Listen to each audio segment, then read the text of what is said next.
Mwami Yesu ndagushimiye uri Imana ishobora byose, gushimiye kuri umwami w'abami, gushimiye kuri data wa twese, izina ryawe rihabwe icyubahiro. Gushimiye ko abanye natwe ukabana na buri wese uri ku murongo wa Pray Now Youth Group. Nyemera rero urushaho kutwambika imbaraga kandi ukomeze kutugirira neza, uduhe guca bugufi kubw'icyubahiro cyawe.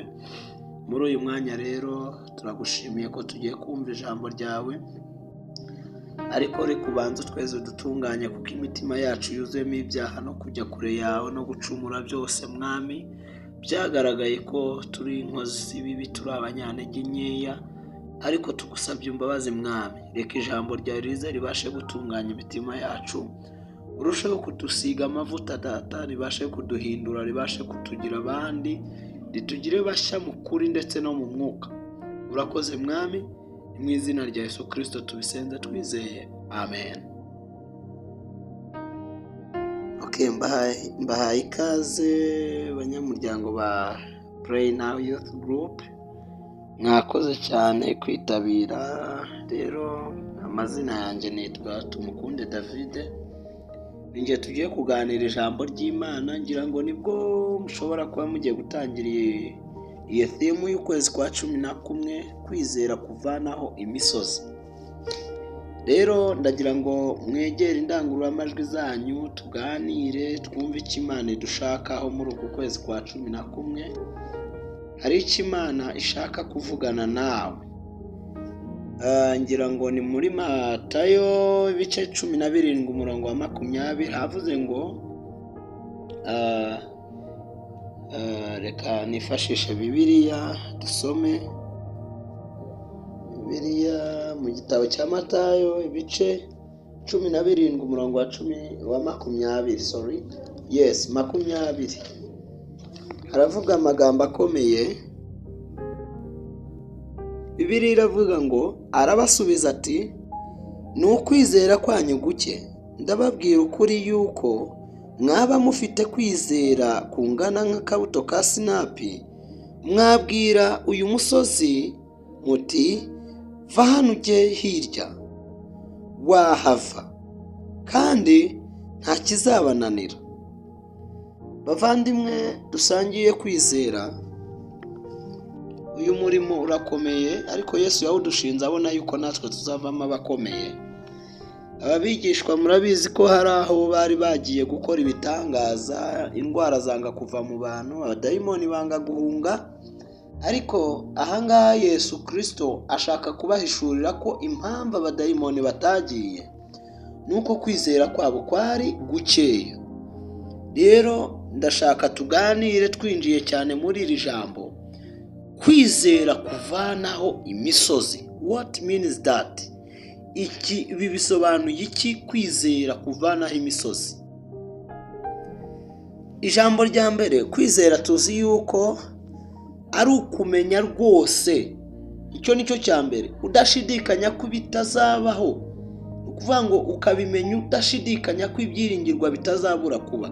Icya kabiri, umusozi ni iki? Umusozi ni ikintu cyose ubona gishobora kunaniza imitekerereze yawe, rimwe kikaba cyana kikafekta umubiri wawe, mbese kigatuma uba weakness. Icyo nicyo bita umusozi. Ushobora kuba uburwayi, ushobora kuba ibibazo, ubukene, ushobora kuba kubura minerva, ushobora kuba ibitutsi abantu bagutuka, igisebo, igisuzuguriro, icyangiro and so on. Muri aya magambo rero, kwizera kuvanaho imisozi, turaza kusangamo iri jambo, turaza kuridevelopa cyane, turebe uburyo umuntu ashobora kugira kwizera kuvanaho imisozi. Nk'uko tumaze kubivuga, kwizera kuvanaho imisozi, turabanza dufate za mbaraga tumaze kubona rya jambo dusobanuye hejuru. Kwizera ni ukumenya rwose udashidikanya ko ibyiringirwa bitazabura kubaho. Iyo wamaze gutera intambwe yo kudashidikanya ku byo wizeye, icya mbere uba wamaze kubona power yo gutsinda umwanzi muhanganye ku rugamba. Icya kabiri, iyo wamaze gusobanukirwa ubusobanuro bw'umusozi uri guterera cyangwa se umusozi uhagazeho, wamenye umusozi uriwo ukamenya uwo ari wo, ukamenya uwo muhanganye. Bishatse kuvuga ngo mbere y'uko utsinda haduyi urabanza ukamenya intwaro afite, ukamenya haduyi power yiwe afite akoresha, strategy akoresha mu kurwanya ni izihe, bigufasha gukora imyitozo ihagije kugira ngo nawe ubashe kurwanya uwo mwanzi wawe. Haleluya, Yesu nashimwe cyane.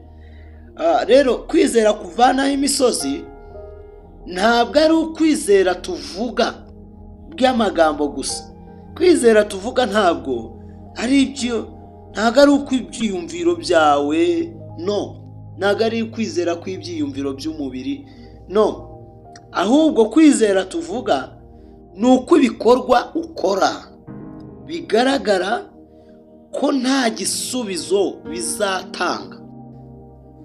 Ni ukuvuga ngo ibyo uri gukora rimwe na rimwe abantu bashobora kubibona ko nta kintu bizageraho, biriya binatangiye ntago bizarya, ntago bizasohora, se biriya bintu kubera iki, ninde wamugiriye inama? Ariko iyo ufite intego y'icyo ushaka kugerageza kugeraho, wirinda gutega amatwi abadashaka kugera ku ntego zawe. Igihe uzatangira umushinga uzabona benshi bakubwira ko uwo mushinga hari abawuhombeyemo. Igihe uzatangira business uzumva amajwi menshi akubwira yuko izo business zidakunda, ni benshi bazigiyemo zizahombeje, baratashe byaranze. Rero kwizera ko kuratubwira ngo nukumenya rwose udashidikanya ko ibyo ngibyo ugiye gutangira gukora bizabonekamo profit, kubera ko niko kwizera kumera. Amen, haleluya. Tuzamurira Imana icyubahiro, kuko ndabizi neza ko wowe uri kunyumva aya magambo ni amagambo akomeye cyane, kuyumva biraza kusa nk'ibigoranye ariko turayumva. Rero iyo wamaze kumenya imbaraga za haduyi, wamaze kumenya power y'umusozi, uhita umenya na power ugomba gukoresha kugira ngo utsinde uwo musozi. Nimba wamenye ko kwizera ari ukudashidikanya, ukuyumvamo ko wowe uri umunyembaraga ushoboye gutsinda uwo musozi. Haleluya. So kwizera gukuraho imisozi. Kwizera kurashobora kugira imbaraga kuko muri wowe harimo ikigufasha. Ni ukuvuga ngo ikigufasha ni iki? Kuko ubushobozi budukoreramo tubukomora ku Mana. Ubushobozi twebwe dukoresha mu kwizera bukomoka ku Mana, ariho kwizera kwacu gushingiye. Kuko rero ubwo bushobozi bukomoka ku Mana ni nabwo password ifungura ibikorwa umuntu ashobora gukora mu buzima bwe. Ndasubiramo, kwizera kurashobora kugira imbaraga kuko muri wowe harimo ikigukoresha. Do you understand? Nimba muri wowe harimo ikigukoresha, urashobora kugira kwizera, urashobora kubukorana n'imbaraga z'Imana. Kwizera kwawe kuzagira imbaraga kuko Imana ituye muri wowe. Kandi uramutse ukorana n'imyuka mibi nabyo, kwizera kw'ibipfu bya bindi Bibiliya ivuga kurashobora kugira power y'abazimu, kubera ko nta power y'Imana ugira. Udafite power y'Imana afite power y'abadayimoni. Niyo mpamvu rero mbabwira ngo kwizera kw'Imana, kwizera kw'abanyamwuka kurashingira ku mbaraga z'ikigukoreramo. Paulo yaravuga ngo twebweho turi abana b'Imana, ngo kandi umwuka we ubwe ahamanya natwe ko turi abana b'Imana. Haleluya. Umwuka w'Imana uba muri twebwe rero nicyo gihamya cy'uko turi abana b'Imana. Uwo mwuka uba muri twe rero niwe utwemerera kugira power yo kwimura imisozi ikavaho kandi idashidikanya. Ni ukuvuga ngo kuko ubushobozi budukoreramo bukomoka ku Mana, ni nabwo password ifungura ibikorwa bya muntu. Yes, aho turajyana, turafungura ibikorwa bya muntu. Dafite password yitwa Kristo Jesus, tushobora kugira igikorwa na kimwe wakora keretse cya kindi gishigikiwe n'imyuka mibi. Ariko Yesu Kristo yari muri wowe, uba wamaze kuba icyaremwe gisha. Sema haleluya. Ni ukuvuga ngo rero ririya jambo Yesu yabwiye abigishwa arababwira ngo mwaramuka mugize kwizera kungana n'akabuto ka sinapi. Sinapi turashobora twese kuba tutayizi, ariko urashobora kuba wamenya ururo wenda nimba utaruzi wibuka isaka, ariko isaka ni rinini riragaragara riranafatika. Turifate ko ari atome yo ntigaragara ntinapfa kuboneka, ariko reka dufate ururo ni akabuto gatoya cyane. Ariko Yesu arababwira ngo nibaramuka bagize kwizera byibuze kugereranwa n'ako kabuto katafatika katagaragara, ngo barabasha gukuraho imisozi. Ugakuraho umusozi w'ubukene kubera ko wagize kwizera kungana n'ako kabuto. Ugakuraho umusozi w'uburwayi kubera ko wabashije kugira kwizera kungana n'ako kabuto. Ugakuraho umusozi w'abadayimoni ugasenya ibirindiro by'abazimu kuko ufite kwizera kungana n'ako kabuto. Ariko impamvu uwo musozi uvaho nuko hari power y'Imana mu buzima bwawe, hari imbaraga zigukoreramo. Izo nizo rero zituma kwizera kwawe kugira icyo kuvuga. Tuvuge ngo haleluya, amen. Iyo usomye igitabo cya Zekariya ibice 4:7 haravuga ngo wa musozi munini we wiyita iki imbere ya Zerubabeli. Oh haleluya, Imana ishimwe. Zerubabeli yari umukozi w'Imana wakoranye na Ezira barimo bubaka urusengero rw'Imana. Bahura rero n'abanyazi benshi, bahura n'urucanege runini. Haza kuba ikibazo cy'amafaranga arabura, haza kuba amatafari abamake, amatafari arabura, ibibazo ayo guhemba abafundi neza biranga. Zerubabeli arapfukama ajya gusenga, ariko yizera yuko urusengero bari kubaka we na Ezira bazarurangiza. Ubwo rero Zerubabeli yarapfukamye arimo arasenga, abwira Imana ngo dore Mana, uyu musozi urandemereye, uyu mutwaro uraremereye, uyu musozi uraterera cyane Mana, iri torero kubera iki rituzura. Imana irururuka ivugana n'ikibazo Zerubabeli yari afite. Irakibaza ngo wa musozi munini wiyita iki, urinde who wawe imbere y'umugaragu wanjye Zerubabeli. Ni ukuvuga ngo kuvaho ku musozi wawe bizaterwa n'icyo wizera. Nimba wizera Imana uzayegera izavugana n'ikibazo ufite mu buzima bwawe. Nimba wizera Imana uzayegere izavugana n'umusozi ukubangamiye ku buzima bwawe. Imbaraga zikura imisozi zituye muri wowe. Birasaba ko wizera rero muvandimwe. Murabizi hari umuvandimwe witwa Abeli yavukanaga na Kayini agira ubugugu bwo kumanuka umusozi wo gutanga icya 10 n'amaturo. Ariko Abeli aremera umusozi arawuterera neza arawudanangira. Ubu yicaye mu ijuru ry'abera b'Imana. Uwo musozi ni bake cyane uzabona bakiranutse ku maturo. Buriya amaturo ni cya 10 n'umusozi, ariko Abeli yarawutereye arawushobora cyane. Iyo urebye Dawidi yakuyeho umusozi witwa Goliyati yari igihangange mu Bafilisitiya. Twese turamuzi muri Bibiliya ko ari mu bihangange byarwanya urugamba, ariko Dawidi yaramuhanguye amuvanaho. Kubera iki? Imbaraga zibimukoreramo Dawidi nibyo byamufashije kunesha uyu Goliyati. Kandi Dawidi nta bundi bunararibonye yari afite. Icyambere nuko yari yizeye, kandi yarazi uwo yizeye uwo ari we. Undi ni benshi cyane muzagenda mubu. None muvandimwe ndakubaza, nanjye nibaza, mbariza uwo muri kumwe mumbarize ngo wizera nde? Wizera nde? Mumbarize uwo yizera. Mumbarize yizera iki? Yizera nde? Yizera nde?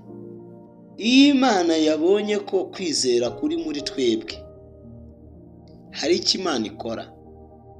First of all, Imana irakora checking, ikareba mu mutima w'umunyamasengesho. Ese mu mutima we harimo kwizera? Ikareba mu mutima wa evangelist. Ese mu mutima we harimo kwizera? Ikareba mu mutima w'umuririmbyi. Ese muri we harimo kwizera? Ikitegereza mu mutima w'umuhanuzi. Ese muri we harimo kwizera? Then ibonye ko harimo kwizera, ipushinga ya power yayiba muri wowe utazi kibamo, yamara kuyisunika, noneho cya kibazo kikibwiriza kikava imbere yawe, ari wo wa musozi. Rero ni ukuvuga ngo Imana yo ikorana no kwizera kuri muri twebwe. Yes, ikorana no kwizera kuri muri wowe. Ukwizera kuri muri wowe niyo soko y'ibisubizo ubona. Nimba uzi yuko ubona ibisubizo byinshi, urafite kwizera kwishi, kuko Imana ikorana no kwizera kwawe. Ibyo wizeye nibyo ubona. Nimba wizeye yuko ibintu bishoboka, ibyo bishoboka nibyo Imana igeraho ikora. Nimba wizeye ko ibyo bidashoboka, Imana izakwihorera ijye gukorana nabo bishoboka. Wowe uzakomeza ubone ko bidashoboka. Igihe wabonye ko bishoboka, amaso yawe amaze guhumuka, nicyo gihe Imana izaca imigozi yose yari iboshye ubuzima bwawe, yarangiza igakoresha. Mwihanganire gatoya, ni ukuvuga ngo nari mvuze ngo Imana ikoresha kwizera kuba muri wowe kugira ngo ikugeze ku gisubizo cy'icyo ukeneye. Noneho kwa kwizera kwawe kuri muri wowe, Imana yamaze gukora checking, ikareba mu buzima bwawe, ikareba mu mitekerereze yawe, ikareba mu mutima wawe, ikareba muri kamere yawe, ikareba mu byiyumviro byawe, ikareba mu mibereho yawe, ikareba mu nteganyagihe zawe, ikareba muri future yawe, ikareba ahantu hawe hose, ikareba muri mindset yawe, igasanga harimo kwizera. Icyo nicyo gihe Imana ipushinga ya power yestaye muri wowe, igakorana na kwa kwizera kwawe, bikabasha gukuraho umusozi, bigakuraho haduyi, bigakuraho cya kibazo cyari kiugarije ubuzima bwawe, bigakuraho cya kigeragezo, bigakuraho za mbogamizi zose warebaga ukabona ka. Bibiliya iravuga ngo abana inzovu ibihumbi bazagwa imbere yawe, uzabirebesha amaso ariko we ntibizakugeraho. Ni iyihe mpamvu? Impamvu nuko muri wowe harimo kwizera ko ibyo bintu bitakugeraho. Ni wizera kuzapfa uguye mu mpanuka, rimwe uziyahura mu modoka izakugonga. Ni wizera kuzavunika uri mu giti, umunsi wacyuriye ugahubukamo uzapfa. Rero urasabwa ko utunga kwizera, kukaba ariko gutuma Imana ikora. Rero kwizera gukuraho imisozi gushingira ku Mana iri mu buzima bwawe, gushingira ku ngano yuko wizera icyo wizera. Ni ukuvuga ngo Imana ikoresha kwizera kuba muri wowe kugira ngo ikugeze ku gisubizo cy'icyo ukeneye. Noneho kwa kwizera kwawe kuri muri wowe, Imana yamaze gukora checking, ikareba mu buzima bwawe, ikareba mu mitekerereze yawe, ikareba mu mutima wawe, ikareba muri kamere yawe, ikareba mu byiyumviro byawe, ikareba mu mibereho yawe, ikareba mu nteganyagihe zawe, ikareba muri future yawe, ikareba ahantu hawe hose, ikareba muri mindset yawe, igasanga harimo kwizera. Icyo nicyo gihe Imana ipushinga ya power yestaye muri wowe, igakorana na kwa kwizera kwawe, bikabasha gukuraho umusozi, bigakuraho haduyi, bigakuraho cya kibazo cyari kiugarije ubuzima bwawe, bigakuraho cya kigeragezo, bigakuraho za mbogamizi zose warebaga ukabona ka. Bibiliya iravuga ngo abana inzovu ibihumbi bazagwa imbere yawe, uzabirebesha amaso ariko we ntibizakugeraho. Ni iyihe mpamvu? Impamvu nuko muri wowe harimo kwizera ko ibyo bintu bitakugeraho.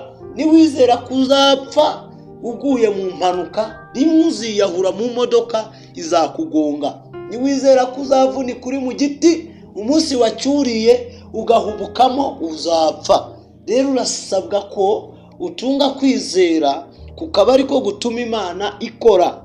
rero kwizera gukuraho imisozi gushingira ku Mana iri mu buzima bwawe, gushingira ku ngano yuko wizera icyo wizera.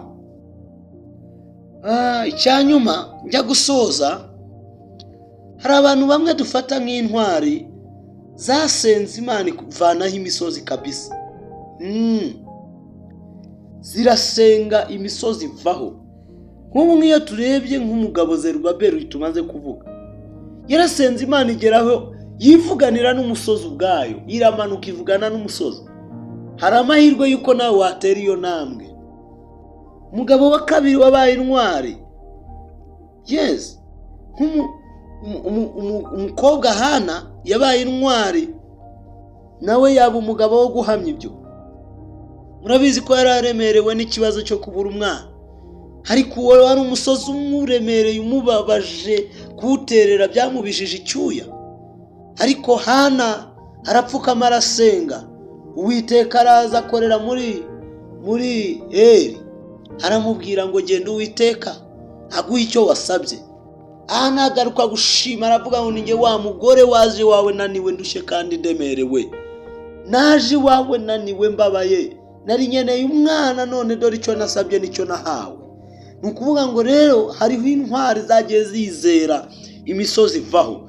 Nk'iyo wibutse umugabo Yobu yakuyeho umusozi munini w'ibigeragezo bitari bimwe, ariko Yakobo yanditse neza mu gice cya mbere umurongo wa 12, aravuga ngo bene data munezerwe kandi mwishimwe, kuko ari iby'ibyishimo kandi ari iby'igikundiro ko nitugubwa gitumo n'ibitugerageza bitari bimwe, nibyo kwishimirwa rwose.